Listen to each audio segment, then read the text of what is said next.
अस्सलाम वालेकुम dear parents, I hope आप ठीक होंगे और अपने घरों में महफूज होंगे। तो आज बच्चों ने स्कूल में किया है long vowel sound of you. तो यहाँ पे बच्चों ने वावल्स कंप्लीट कर लिए हैं, यानी कि वावल्स के शॉर्ट साउंड्स भी और लॉन्ग साउंड्स भी दोनों की अच्छे से उनको पहचान हो गई है। आपने अब यहाँ पे उनकी रीइंफोर्समेंट करानी है जी। तो सबसे पहले तो बच्चे घर आएंगे तो आपने डायरीज चेक करनी है, होमवर्क जो मिला होगा वो आपने बच्चों को लाजमी कराना है। उसके बाद बच्चों के साथ बैठिएगा और पेज स्कैन कीजिएगा, बुक का पेज जहाँ पे long vowel sound of you है।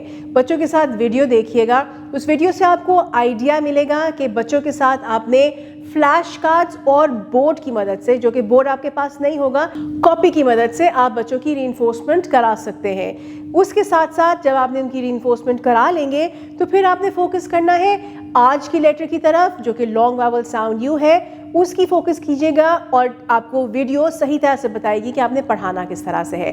वंस दैट इज डन, फिर आपने एक्टिविटी ज़रूर करानी है और कोशिश करनी है कि बच्चे ये एक्टिविटी इंडिपेंडेंटली कर सकें।